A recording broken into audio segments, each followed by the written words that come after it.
Many women experience violence for a long time before they seek support from a domestic and family violence service or even police.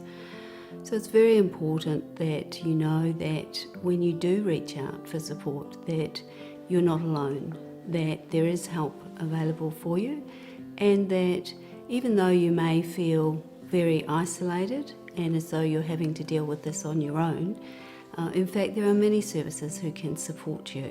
In the past, to keep myself and my children safe, I try to not to argue with him, try to be pleasant when he's around, and I can pick up the time when things gonna happen. It's like a cycle, so you will go through like a honeymoon period, everything is hunky-dory, but you will know like suddenly he will be upset and start yelling and screaming. That's the time when I need to back off and also like get the children, don't upset dad, just do what he wants us to do, and if he yell at us, we'll just accept the blame. Even though it's not my fault, I will say I'm so sorry, apologize.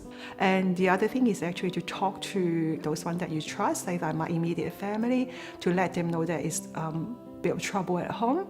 As time goes on, I feel more comfortable to say talk to my sister or my mom or one or two close friends, because I figured out that if nobody knows what's going on when things happen, really happen, I've got no one to believe me or support me. So I think it's important to actually start opening up and talk to others. We know that you are the expert in your life, that no one knows your situation better than you do, and we know that you will be already using safety tips that you might have been using to keep yourself and your children safe. But it's important that when you need to seek support from others, that you feel okay to do that. When I contact the help service or crisis service, when they told me the information about what services are out there that I could access, that was very helpful. And also I read and learn about what is domestic violence, what happened to me, it is not right. Because my husband told me that, don't you think that this happened to all the couples, they fight, I believed it because of my naive, I don't have experience of what family domestic violence is about, so I just believe it.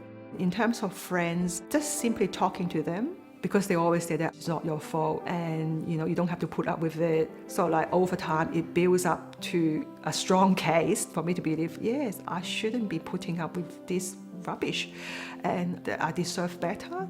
For some women, they have time to plan for their safety, and you might want to think about putting some things aside for that time when it's right for you to take that next step. So you may want to put aside a bag that's packed that might have some essential clothing in it for you. It might also have some money if you're able to put some money together before you take that step.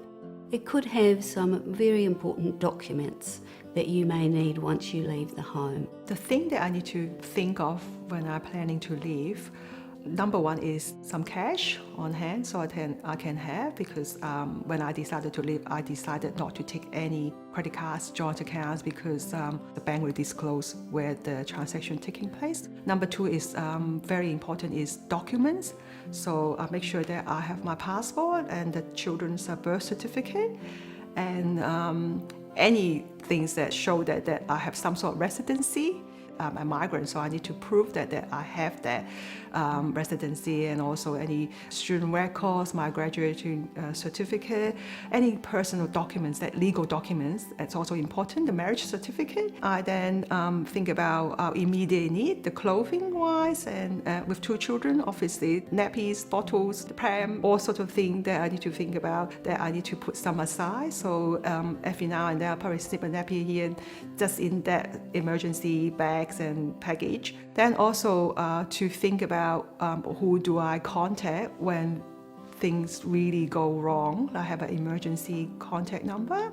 Once you've left the relationship, you may want to consider some other things that will keep you safe. Some of these things include a civil order, which might be called a protection order or an intervention order, and you can go to a family lawyer or to the courts or to a DV service who will support you to make application for one of these orders. You may want to think about your phone and how accessible you can be by phone. You may want to think about other social media and how you might be accessed, or how your partner or ex-partner might be able to monitor your movements. You might want to make changes to your accounts on social media. What saved me is that phone call to the support services who told me that I don't need a marriage counselor.